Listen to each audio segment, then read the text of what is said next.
Everything is a drum.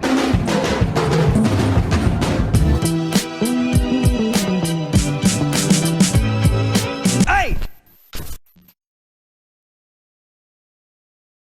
What's up, everyone? Adam from FWCI. This is Haunted Duplex, the untold stories from Brew Stew. I really enjoyed the first few videos that I watched of that. Brew Stew's done some really great series.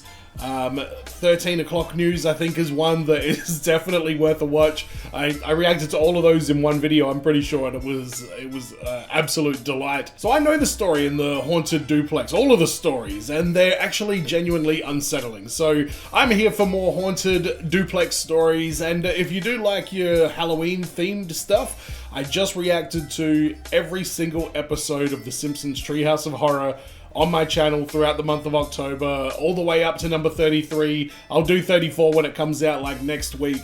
But at this point, every single one that's been made has been reacted to on this channel. So go check them out. Go find your favorite ones. Let me know in the comments what you think about them as well. But let's jump into this. This is Brew Stew, Haunted Duplex, The Untold Stories. Oh, I gotta harness my inner Robert Stack for this.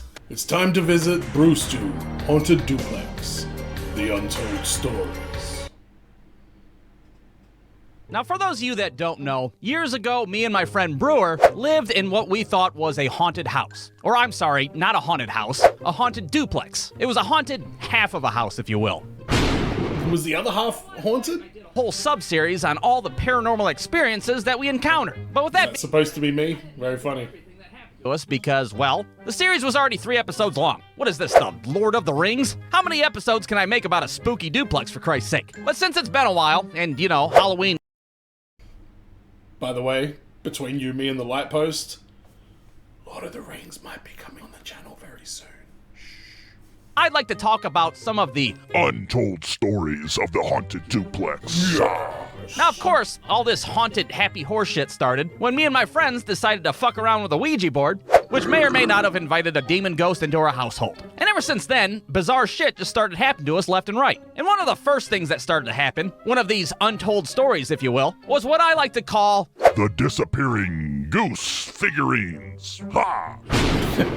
Now, first, it's important to note that my parents used to live in this duplex before Brewer and I did. And when they moved out and we moved in, my mom left a bunch of her shit behind. And a lot of this shit just so happened to be goose-themed for whatever reason. I don't know what her fucking fascination is with geese, but we had, like, goose tapestries up on the wall, fucking goose pictures hanging up in the kitchen, but it was these goddamn goose figurines in the living room that were the... Why do I love the detail that his mum has some weird obsession with geese? That's such a random animal to just be like, you know what?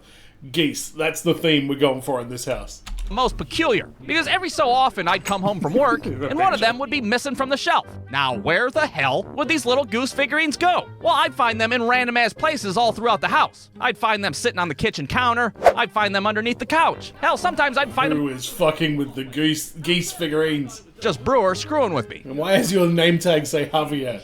You know how roommates do. That is until we both came home from Wendy's one day, and all the goddamn geese figurines are spread out on the floor all willy-nilly. Now, to me personally, there was only two possible explanations for this. That's Either A, creepy. it's the demon ghost from the Ouija board, and it has an even weirder obsession with geese than my mom does, or B, there's some fucking Toy Story shit going on here, and the geese are alive. And to be honest, I don't know which one of those scenarios is worse. But I can tell you for the next few days, before I left for work, I'd try to catch those geese in the act. I'd be standing in the doorway like, all right, I'm leaving the premises. If any sentient goose figurines want to come to life and do Toy Story shit, now's the time to do it. Aha! Gotcha! No. God damn it, I'm onto you, geese. You hear me? I'm onto you and your goddamn Toy Story bullshit. Yeah, needless to say, we never figured out exactly what was going on, but disappearing goose figurines was the least of our problems compared to the Yeah, that is unusual though. I mean, coming home and they're all just like scattered everywhere. I mean, what the hell could be doing that? I mean, it does sound like a prank that somebody would pull, but that last bit makes it a little bit more real. Mysterious noises from the bottom part of the duplex. Ah! Alright, so this little occurrence happened just when things started to really hit the fucking fan. It was sometime between me seeing a shadow ghost fly across my ceiling and Brewer's ass trying to fistfight that fucking ghost when it was behind our Christmas tree. Somewhere on that timeline. And of course it's in the middle of the night, I'm laying in bed trying to sleep, trying not to think about how fucking haunted her house is. And right when I'm about to fall asleep, I hear a noise coming from the downstairs apartment that sounds like somebody clapping their hands. Oh, that's fucked, man.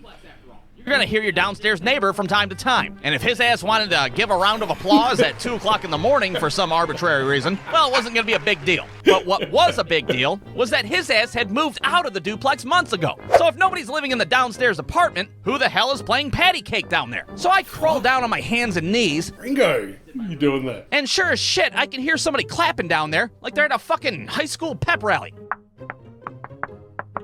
Let's go. Now, what the hell is a girl supposed to do in this situation? Well, I'll tell you what I did. I decided to try to speak to whatever was down there. Hello? Hello? Now, in retrospect, this was stupid as hell. I mean, let's be honest, it's probably the fucking demon ghost down there. What could possibly be the best case scenario? It just waltzes over to the fucking vent and is like, oh, hi, it's me, the demon ghost. What, are we talking through the vents? You want to fucking tie a string to some aluminum cans and play telephone? Yeah, I don't know what the hell I was thinking, all right? But what I do know is that whatever was down there decided to reply to my ass. And the sound that I heard next is a little difficult to describe, but it kind of sounded like a fucking dog yawning. That's the closest thing that I could think of. It was like, no, that's not fucking right. That's not even close. Oh, fucking forget it. God damn it. It was a very uninviting, very unfriendly sound, all right? And after hearing that shit at 2 o'clock in the morning, you want to take a guess on what I did next? Well, if you guessed turned on all the lights in my room and hid underneath the covers like a little baby back bitch, you guessed correctly. Look, I don't care who you are. Move, when you hear man. some shit like that in the middle of the night, you figure out your place in the world pretty damn quick. And if some demon ghosts want to play patty cake downstairs, well, my ass sure as hell ain't gonna get involved. As long as I'm upstairs and they stay downstairs, I'm totally fine with it. Oh, man. That's... Yeah, I don't know how I would cope if that kind of shit started happening in a house that I lived in. I've been very fortunate, but... I don't know if I told the story about living in the convent, like an old convent in the last one. We thought we heard ghosts, but I think we just wanted to because it would have been a cool story. With the untold story number 3, and we'll call this one... The Great Demon Standoff. Blah! All right, Wow. Brewer deciding that he's going to get Del Taco one night. Now, I, of course, did not go with Brewer to Del Taco because, well, Del Taco sucks ass. It's like the fucking Kmart version of Taco Bell, all right? And if Taco Bell already rips my asshole apart bad enough, imagine the damage a fucking generic version can do. No, Yeah, you probably... He makes a very distinguished point there. thank you. So Brewer heads out to Del Taco, and I'm in my room watching TV. I got the whole house to myself. I'm having a good time. I'm watching fucking Three's Company on Nick at Night. It's a pretty good episode. That's it, John Ritter. I've had enough. I'm raising your rent. Well, Mr. Roper, if you raise my rent, I'm gonna have to raise my foot up your ass. Yeah, you tell his ass, John Ritter. To hell with that, Mr. Roper. Well, imagine my surprise when, like, 5 minutes after Brewer leaves, I hear the living room door open and shut. And at first, I didn't think anything of it. I thought maybe Brewer just changed his mind and he said to hell with Del Taco. So I yell out from my bedroom, something like, oh, hey, what happened? You didn't feel like shitting yourself silly tonight? Brewer? And after I said that, well, wouldn't you know, my phone starts ringing. And yep, you guessed it, it's Brewer's ass calling me. Hey, the line at Del Taco is long as hell. I'm gonna go to Wendy's instead. Do you want anything? You're not in the house right now? No, dude, I just said I'm going to Wendy's. Now, do you want a junior bacon cheeseburger or what? I'm gonna have to call you back. I think there's a murderer in the house. So after hanging up the phone, my first instinct is to hit the mute button on my TV. I'll beat your ass silly, Mr. Roper. I'm not afraid to go to jail.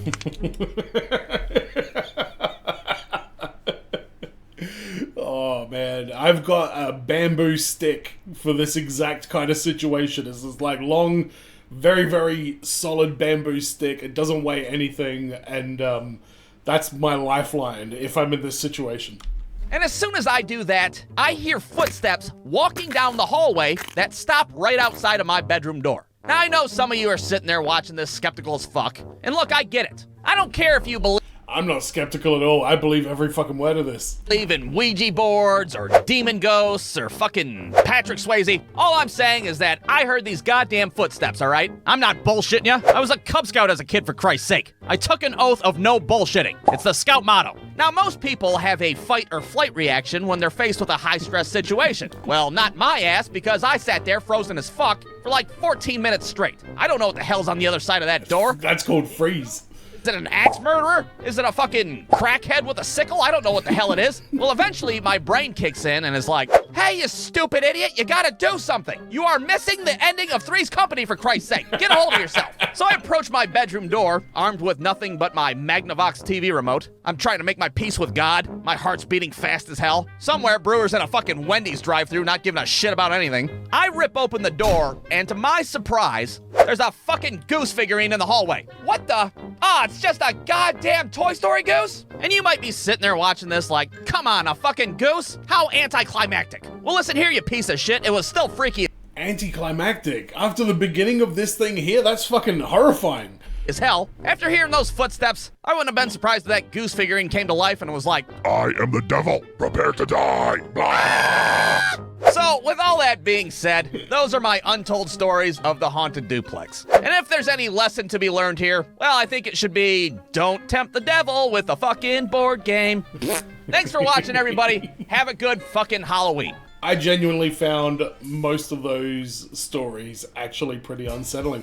They're legit, exactly as he says, then that would traumatize me. I don't know how I would never financially recover or emotionally recover. That Three's Company parody that he had going on the TV there. That was amazing. I would love to see more Bruce Jew doing more stuff like that, of like still shots of like TV characters, bit of talking over the top, bit of a subplot. That sounds like something I could very much enjoy. Maybe that's the next step for this young upstart who's been doing this shit way longer than anybody else. Hope you enjoyed my reaction to this one. Don't forget to subscribe if you haven't already. And if you do want to support the channel a bit more, go to patreon.com/FWCI. That's where you can do it. It's $5 dues a month and you get a bunch of stuff on there. So go check that out. And as always, everyone, be well, stay safe, look after your friends. See you in the next video. Peace!